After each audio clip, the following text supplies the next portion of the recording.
तर ही दृश्य आपण पाहतोय उपमुख्यमंत्री एकनाथ शिंदे यांच्याकडून बाळासाहेब यांच्या पुतळ्याला अभिवादन केलं जातंय। तर मुंबईसह संपूर्ण महाराष्ट्राच्या राजकारणावर खोल ठसा उमटवणारे शिवसेना प्रमुख बाळासाहेब ठाकरे यांची आज जयंती आहे। मराठी माणसाच्या हक्कांसाठी आयुष्यभर लढणारा हा नेता केवळ राजकारणी नसून एक विचारवंत आहे असं ट्विटही यावेळी नेत्यांकडून करण्यात आलं।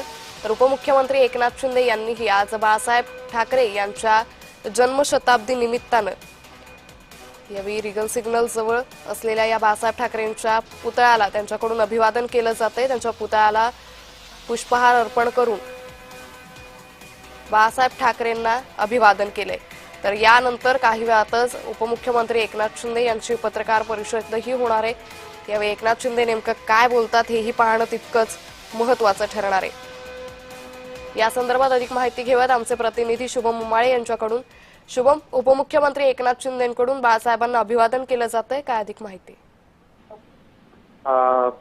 आपण बोलू शकतो आज वंदनीय बाळासाहेब ठाकरे यांची आज 100वी जयंती आहे आणि जन्मशताब्दी वर्ष हे आज साजरा करण्यात येत आहे। आणि प्रामुख्याने समजा पाहायला गेलं तर एकनाथ शिंदे यांनी उठाव केल्यानंतर 100वी जयंती ही या ठिकाणी होत आहे। आणि अशामध्ये उपमुख्यमंत्री एकनाथ शिंदे त्यांच्या शिवसेनेच्या सर्व कार्यकर्त्यांसोबत पदाधिकाऱ्यांसोबत सध्या रिगल सिनेमा या चौकात आलेले आहेत। या ठिकाणी स्मारक बनवण्यात आलेलं आहे बाळासाहेब ठाकरे यांचं आणि त्यांना पुष्पहार अर्पण करून जे आहे आता या ठिकाणावरनं ट्रेननी ते वरती गेले होते। त्यांच्यासोबत उदय सामंत हे देखील उपस्थित होते।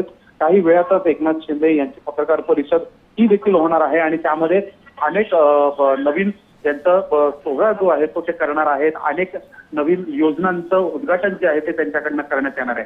तर पाहायला गेलं तर काल रात्री 12 वाजता उद्धव ठाकरे या ठिकाणी आले होते आणि आज दुपारी 12:30 वाजता एकनाथ शिंदे या ठिकाणी पोहोचलेले आहेत आणि विविध कार्यक्रम जे आहेत दोन्ही पक्षांतर्फे करण्यात येत आहेत।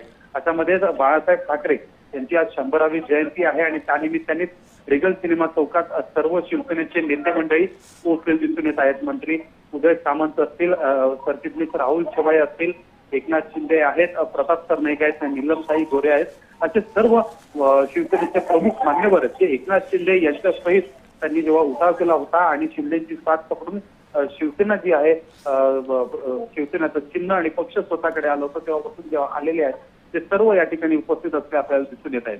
अशामध्ये उद्धव ठाकरे यांची काल या ठिकाणी फेरी झालेली आहे। काल रात्री त्यांनी येऊन या ठिकाणी अभिवादन केलेलं आहे आणि त्यानंतर एकनाथ शिंदे यात पोहोचलेले आहेत। अंकिता, शुभम, मात्र ज्या पद्धतीने आपण पाहतोय आज विविध कार्यक्रमांचं आयोजन करण्यात आलंय। एकीकडे राज ठाकरे उद्धव ठाकरे एकत्र दिसणार आहे तर दुसरीकडे उपमुख्यमंत्री एकनाथ शिंदे काही वेळातच पत्रकार परिषद घेतील। या पत्रकार परिषदेमध्ये उपमुख्यमंत्री एकनाथ शिंदे काही मोठ्या घोषणा करू शकतात का? अर्थात मोठ्या घोषणा करण्यात येणार आहेत। अनेक योजना ज्या आहेत ते त्या सुरू करणार आहेत ज्या पुढील अनेक वर्ष साधारणतः पुढचे 5 वर्ष त्या योजना ज्या आहेत राबवण्यात येणार आहेत शिवसेना पक्षातर्फे आणि त्याच्याबद्दलचे आदेश जे आहेत महाराष्ट्रातील कानाकोपऱ्यात ते देणार आहेत की कशा पद्धतीने या योजना राबवल्या जाव्या।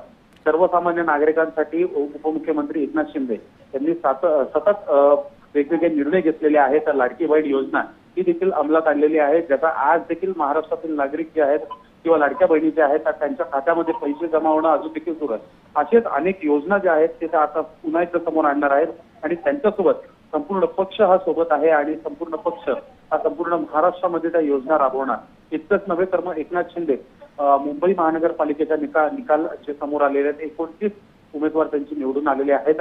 काहींची नाराजगी त्यांना होती, काहीचं अपयश त्यांच्या पदरी आलंय, त्याबद्दल काही बोलतात काय देखील पाहणं अत्यंत महत्वाचं असणार आहे। इतकंच नव्हे तर महायुतीमध्ये सरकारमध्ये मुंबई महानगरपालिकेमध्ये महापौर पद ते मिळावं आणखी ज्या पद्धतीने बाळासाहेब ठाकरे यांची 100वी जन्मशताब्दी आहे त्यामुळे कुठेतरी ते देखील मागण्या त्यांच्याकडनं होत आहेत, त्यावर देखील ते काय बोलतात हे देखील पाहणं तेवढंच महत्वाचं असणार आहे।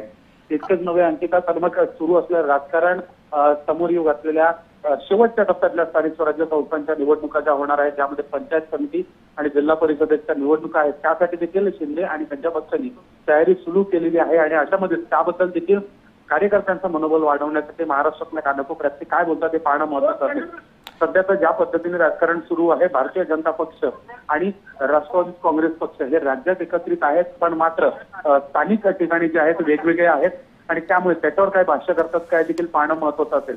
कल्याण डोंबिवलीमध्ये ज्या पद्धतीने महाराष्ट्र नवनिर्माण सेना आणि शिवसेना आणि महायुती एकत्रित येऊन सत्ता स्थापन करत आहे, त्यामुळे एक मोठा धक्कातंत्र हा उद्धव ठाकरे आणि उद्धव ठाकरेंसाठी मानला जातोय. अनेक अशा गोष्टी आहेत ज्यावर शिंदे आज भाष्य करू शकतात. शिंदे आज मनमोकळेपणे अनेक दिवसानंतर पत्रकारांसोबत संवाद साधताना दिसून येतील, माध्यमांसोबत संवाद साधताना दिसून येतील. अंकिता. जी, धन्यवाद शुभम, आपण दिलेल्या सविस्तर माहितीसाठी.